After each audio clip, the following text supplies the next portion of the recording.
gamers, today we are going to be watching this spicy video, how a low tier player in StarCraft 2 became a champion in Age of Empires 4. The story of Beastyqt. Firstly, esports storyteller. I think you're about to get a permaban in his channel for writing QT with a capital Q and a capital T. That is a sin in itself. And there's no coming back from that, unfortunately. Now, let me just give you guys some background on Beastie in general, like how I know him. So, back when we met 7 years ago, I was playing in South Korea as a League of Legends player for my country. We were playing, representing our country. It's very nice. So I met him. That's a story for a different day. But at that tournament, he was a StarCraft player. Now, just before that tournament, he also won, almost. He got second in a pretty major 2v2 tournament with one of, I need to fact check that, but with someone else who was also a pretty big legend in StarCraft. Now, in his career, from what I know, he's always been a good performer. He's won a lot of weeklies because they have weekly tournaments. So it was a little bit different from what we have in Age of Empires right now. In Age of Empires, we don't have a lot of weekly tournaments with prize pools, but he was making good money from playing StarCraft, and mostly making that money from tournaments. So he wasn't, I wouldn't call him a low tier player. If in Age of Empires, if you can still make a living from it, would you call yourself low tier? I would say mid tier.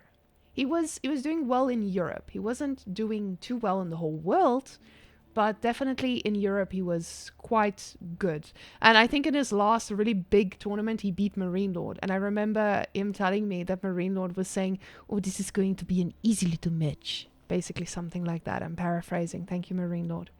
So that was funny. So the low tier player who beat Marine Lord. Just so you know, Marine Lord, that one's for you. So let's go into it. Right decision, one small choice can influence your life in a big way, and sometimes our career just doesn't fit us, and a sudden change of environment can shake up things quite a bit. And today we'll talk about exactly that kind of a story. Beastyqt was always eager to compete in esports. He was a big fan of Counter-Strike and Dota 2, but his first success happened only in StarCraft 2. Okay, hold on. A big fan of Dota 2. Are we talking about the same guy? If he didn't show his stream, I'd be like, is there another Beastyqt? Okay, so Beastie used to play League. He actually quit StarCraft to play League for a while. And he made it to almost Conqueror. Oh, not Conqueror. What is that? Challenger. There we go. He was in his promo matches and then I think he quit. But he was playing a lot of 1v1 tournaments, as we see him playing now, you know? Because, you know, that's Beastie. So, yeah. In 2010, the young Serbian player quickly rose up to become one of the aspiring talents in this game. Beastyqt was very entertaining to watch, and his playstyle included many different build orders and creative strategies. Soon he joined the best Russian team Empire, and made a name for himself by playing in weekly tournaments.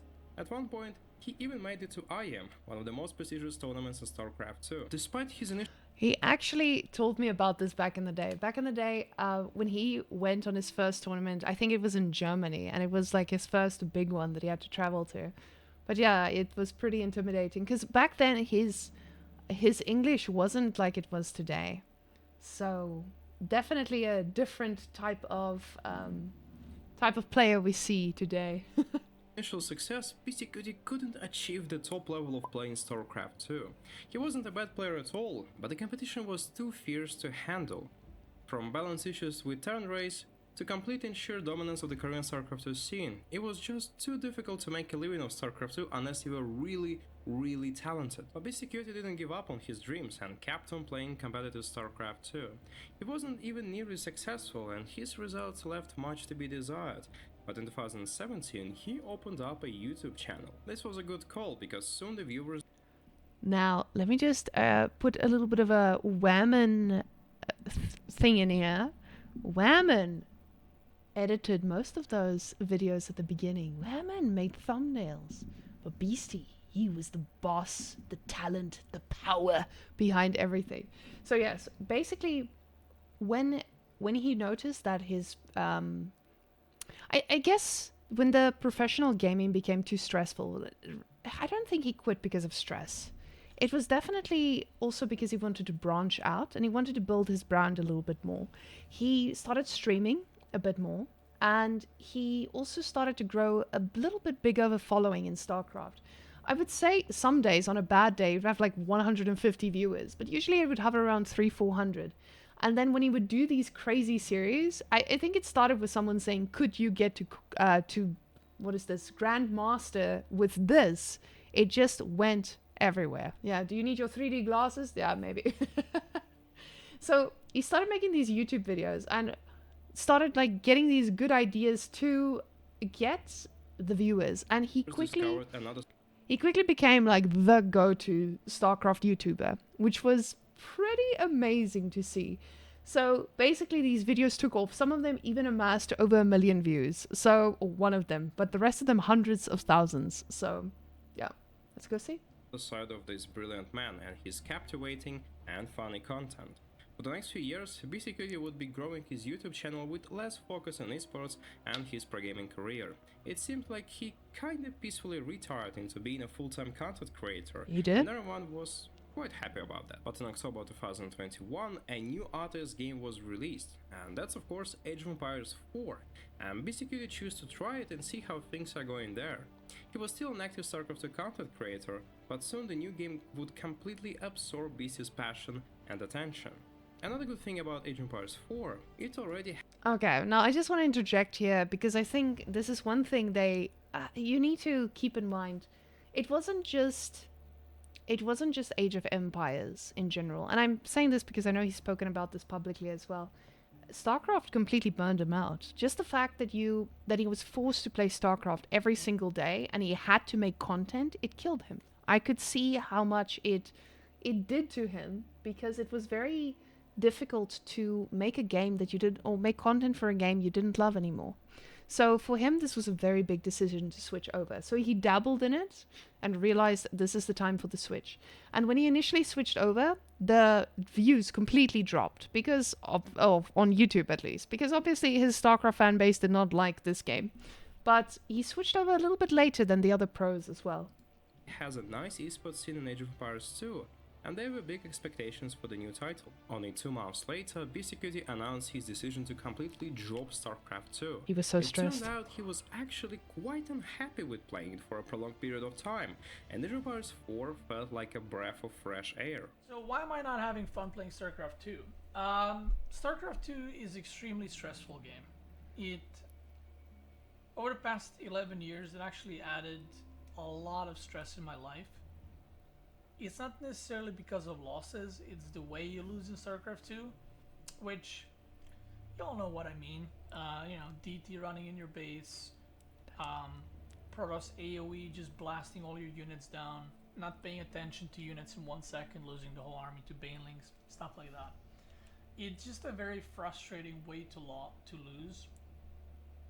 And StarCraft 2, and a lot of StarCraft 2, diehard fans will disagree with this, is, 90-95% micro and macro and about 5 to 10% strategy. This is something I've been openly vocal and critical about for the past, I don't know how many years, I think since Heart of the Swarm. Now everyone plays the same.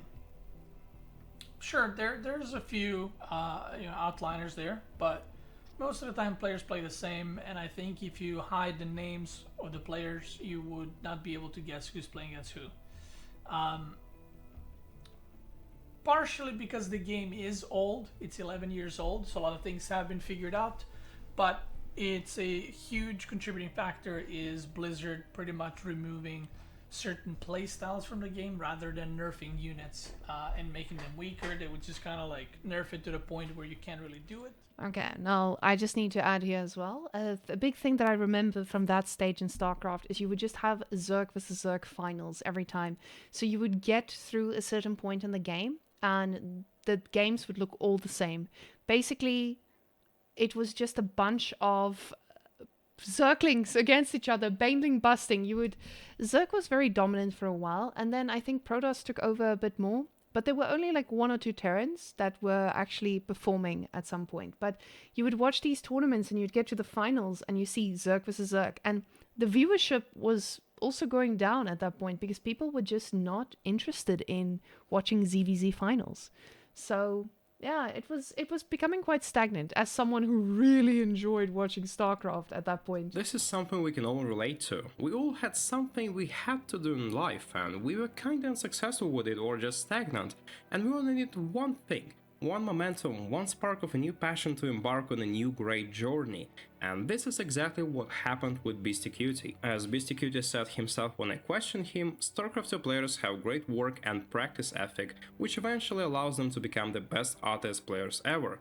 Thanks to his past experience, he quickly climbed the ladder and held the first place for many months.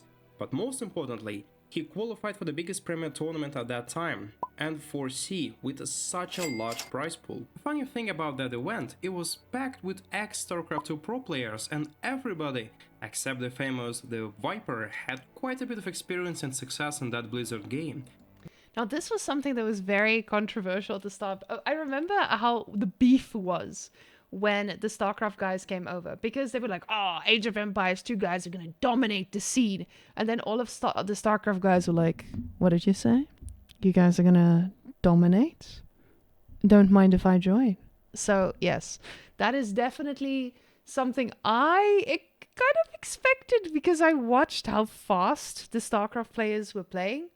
And I think bringing that type of speed that you had to have in StarCraft, especially from these players who are Terran players like Marine Lord and Beastie, they had to have an immense amount of speed compared to other like races in StarCraft. So for them to actually come to AoE, I expected them to rise above the others in a very short amount of time. We can see Lucifron and Vortex. They brought the StarCraft speed. Look at them now, pumping. Mista, on the other hand, from Age of Mythology, I believe as well. And he also came from a different game and just took over. So Beastyqt needed to beat many great players, including those who were way better than he was in StarCraft 2. But this was a different game and a different time. After a successful group stage, Beastyqt faced Vortex. And even though Beastyqt had already defeated him before, this would be a tough battle. Unlike our hero of the story, Vortex had far more success both in StarCraft 2 and also Heroes of the Storm. He was exceptional at every game he played. The wood line at the back is... Okay, hold on. I know Vortex is a great player, but I did not remember his success in StarCraft whatsoever. I think maybe he had a few good tournaments where he was also like top 12, top 6, but I never... I might just be too young in that. I don't think Vortex was a higher tier StarCraft player than Beastie at that time, though. So Marine Lord definitely was. Definitely. You guys remember this beautiful map? Gone. And we talked about the other woodline location in the center here. This is going to be absolutely brutal. It looks like a masterclass from Beastyqt as he comes in here with the Springolds, gets even trades with those. The men-at-arms are now working on them, and Vortex's army is completely cut off here behind. Game. He's going to need to secure some wood, but he's going to need some army to do so, and it looks like he'll lose a good portion of these units. Oh, and now running into the tower pretty bad, and he can't really hit and run because once a Magno shoots, he will lose everything, and now Men-at-Arms are chasing it down. Really rough engagement, that's what we said. He didn't really have the control, he didn't really have the vision, and he needs to make something happen. That is horrible for Vortex. He needs a miracle. Coming over, this could be the game-ending shots for Vortex. This could be the tournament-ending shots for him. Magno shots now against the crossbow, still dodging. Yeah, great dodges there from Vortex. He's trying to snipe those Mangonels with the Springolds.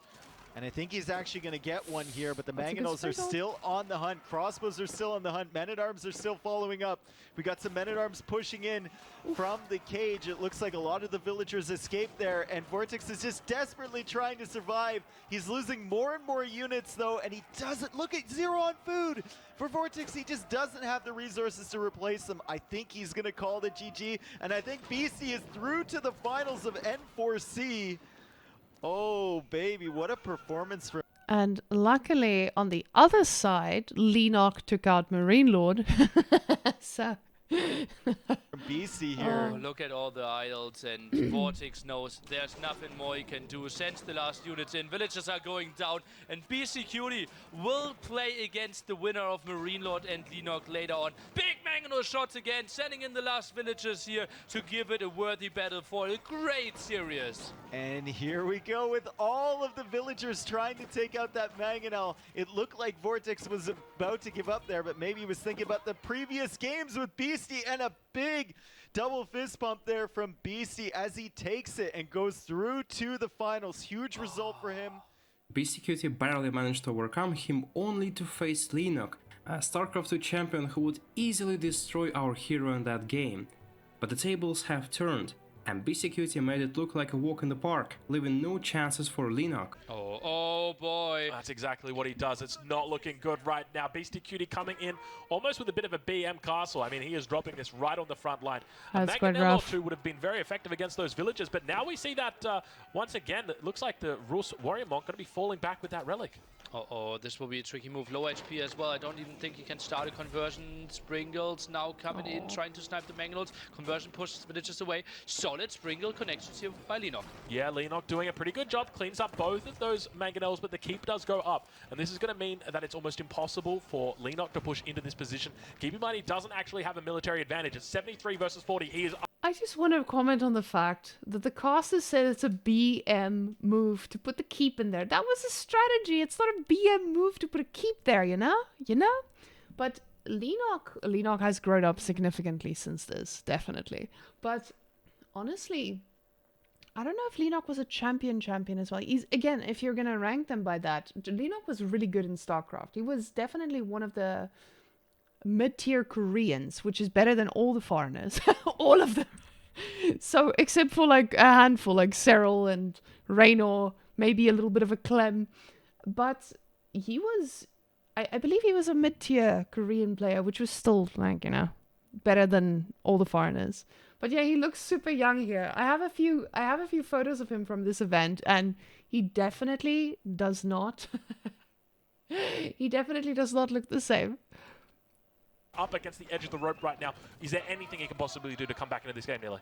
I don't really see the options here. Beastyqt is just looking so strong. Tries to pump out another trap, but instantly gets denied. Units are already there, and his economy is in shambles. Beastie looking very calm, cool, and collected. He's sitting on 85 heart rate right now. You can see the men-at-arms just chasing down these expensive Springles. The Trebuchet going to begin unpacking and heading towards I guess the keep is probably the best place to unload, but you can see just how much damage is coming out. Springles go down. He's trying his best to heal those up, but both of them go down. There's one that's remaining. Fighting down on the farms here. Nearly, it's not looking pretty right now. LiLLiPoP definitely up against the ropes. Look at that. The smile is already coming in for Beastyqt. He knows what's up. He Oh, will that's put a the BM. second keep in, That's a BM and keep. He just sees, oh god, I'm making all the right moves to finish this one off, to maybe make a 5-1 happen. Beastie is definitely looking incredibly strong, but Shooting LiLLiPoP what not is the kind of down. guy to tap out at this point in time. You can see his heart rate starting to move up a little Keep, bit this higher is for keep. LiLLiPoP. He's going to be trying to put down a keep of his own. At the same time, there's not enough This- villagers here, and they're look at getting this completely knights. wrecked by the army that's down there. Beastie now pushing down towards the center. The second keep goes up. More battering rams over on the right-hand, left-hand side. it's And a those villagers slaughter. get pulled trying to do damage, but at the same time, the boiling oil from that keep is doing so much work. Nearly. So much work indeed, and those villagers have to disengage. Ram even safe. More rams being built is a in the very long back, cut. and so much blue now roll. I see someone in the comments mentioning, look at those heart rates. Now, Beastie, after this tournament, Beastie actually got himself an Apple Watch because he wanted to show people that his heart rate stays stable. And he was actually thinking it would go up and down. But you can see other people, they would shoot up every time they get into a close fight. But his would just stay consistent. It's like he doesn't get nervous. Unfortunate. Rolling into red space, close to 100 population advantage. Yeah, this is not looking good for LiLLiPoP. I think this might be a good game. I suspect he's probably going to try and stay in this fight for a little bit longer. He is, I mean, he's known as the Korean steamroller, but it definitely seems like he is out of steam right now as the head goes on the hand. A classic esports Aussie. tongue out the cheek, and oh, I think he's typing in GG. It might be over, ladies and gentlemen.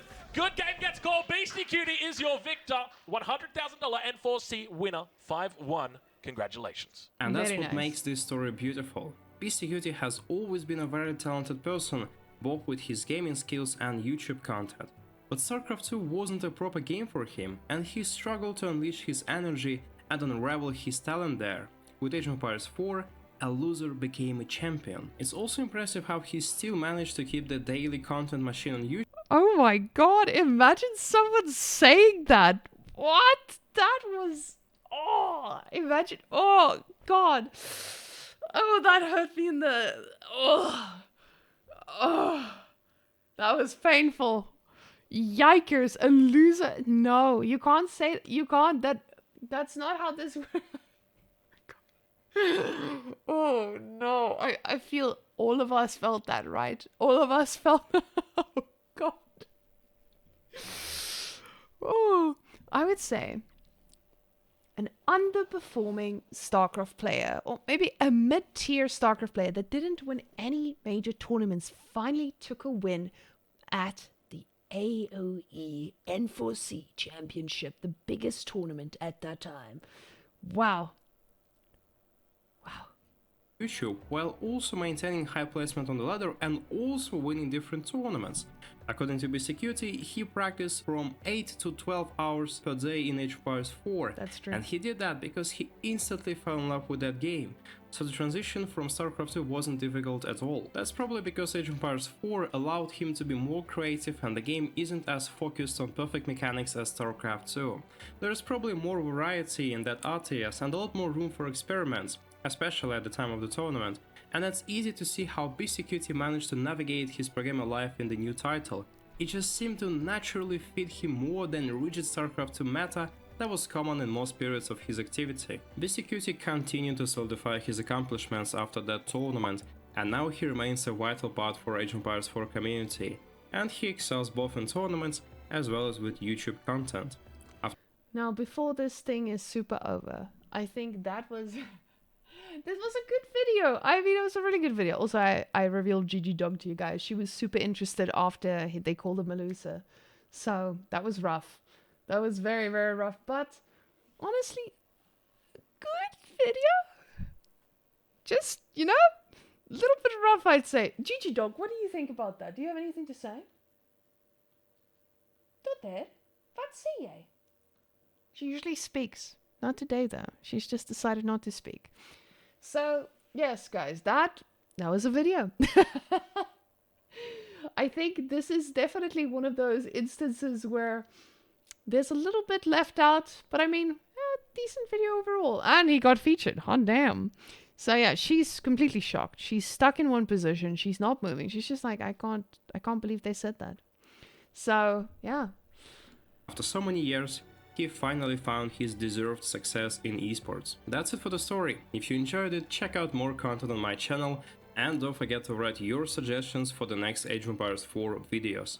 Have a nice day, and see you next time. That was rough. I don't even want to, but I'm gonna read the comments. So, let me zoom in for you boys. Okay. It reminds me Marine Lord tryharding and struggling to win a title in StarCraft 2 and then instantly won it. Exactly! Marine Lord was a good player, but he also didn't have a lot of success in AoE. Lennox looking a bit more fit than back in the day too. I mean, Lennox, he's aged now. Not in a bad way, but he doesn't look like a kid anymore. Good to hear Beastyqt. Oh gosh, look at that cutie. That guy permabanned. I haven't heard of him for years. Loved his StarCraft 2 contents. Great video. Oh gosh, look at all these cuties. Oh, he's gonna permaban all these people. Give the game 10 years and people will complain about the same thing as they do in SC2 now. Beastyqt back to pro gaming. Now, this was a series he used to do back in the day. Like, I'm back to going pro gaming. And, let's see. AoE is so slow, I can't even watch it. I'm sure you enjoy your Zergling rushes, Zucky or Yucky Salosa.